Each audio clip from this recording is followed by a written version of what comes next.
Hello and welcome to the Voice of English Department of VTM NSS College, Dhanuvachapuram.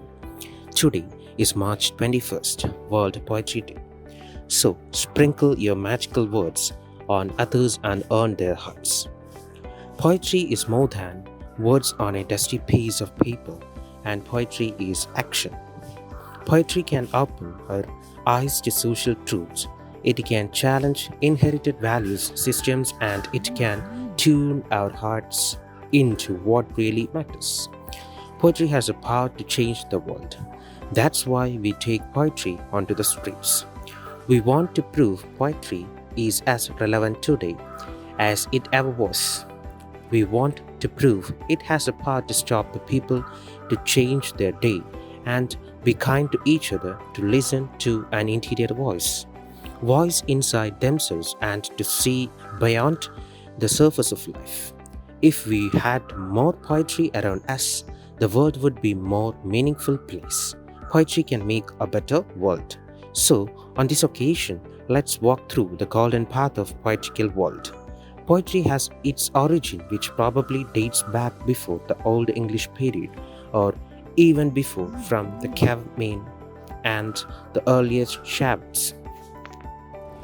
Hoyt, we gerena in gerega, Peadi sininga from Gefrona, Hode, Evelingis, Ellen from Eden, of Selim, Sifena, Pratua, Monegam, Mikva, Mio the Sitla, Ofta, Exude, Eolus, Sidin, erase, Wait, Fesev, Fude, he pays for free gebet, walks under Wakuna, Viod Medampa, Outpaid, him, Awake Para, Embasintra, of a Harani, Hirin Skode, Gompan Gilden.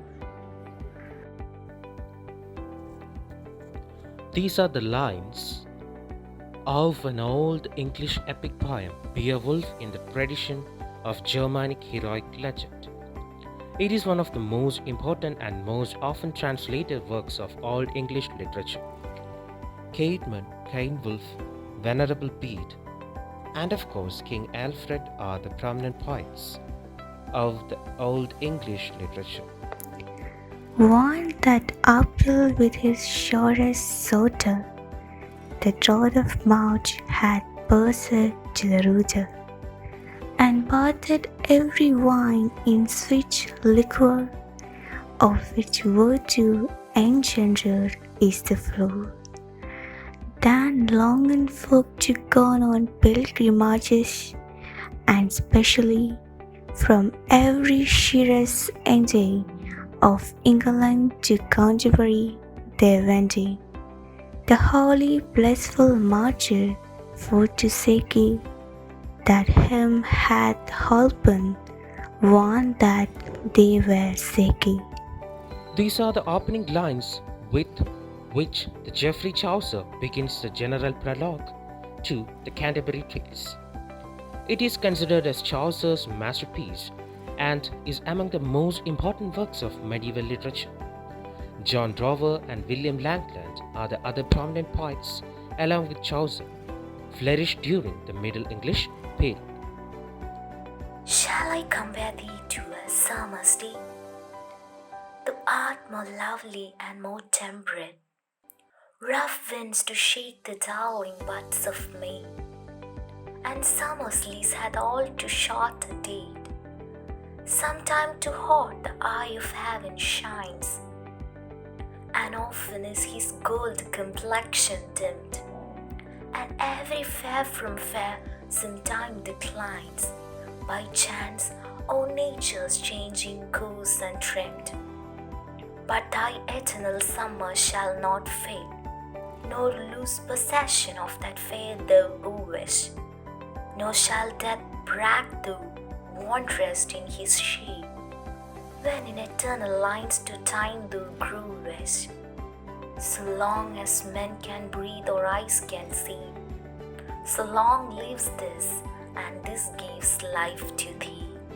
These are the verses of William Shakespeare, sonnets, and it's Sonnet 18 shall I compare thee to a summer's day, perhaps the most famous of all 154 sonnets, where Shakespeare addresses a young man to whom he is very close, the greatest writer in the English language and the world's greatest dramatist.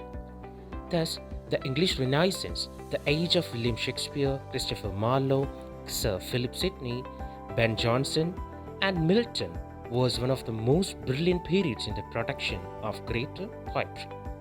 Thus, the Renaissance paved the way to the neoclassical school of poetry. John Dryden, Oliver Goldsmith, John Milton, and Alexander Pope proved to be the major segments of the neoclassical period. Of man's first disobedience, and the fruit of that forbidden tree, whose mortal taste brought death into the world, and all are woo with loss of Eden, till one greater man restore us, and reclaim the blissful seed. These are the verses of an epic poem, Paradise Lost by the 17th century poet John Milton. Thus, the neoclassical age leads to the famous Romantic age. William Wordsworth, Walter Scott, Samuel Taylor, Coleridge, John Byron, P.B. Shelley, John Keats, etc. are the few among in the famous Romantic age.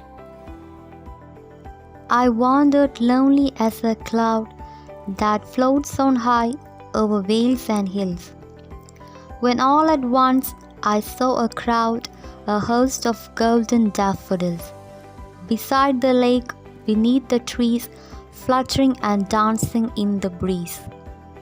Continuous as the stars that shine and twinkle on the Milky Way, they stretched in never-ending line along the margin of a bay. 10,000 saw I at a glance, tossing their heads in sprightly dance. The waves beside them danced, but they outdid the sparkling waves in glee. A poet could not but be gay in such a jocund company. I gazed and gazed, but little thought what well the show to me had brought.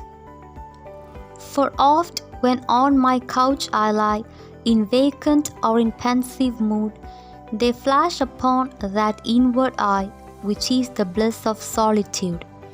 And then my heart with pleasure fills and dances with the daffodils. It is an extract from Wordsworth's magnum opus, The Prelude. Thus, the Romanticism is empowered by Victorianism.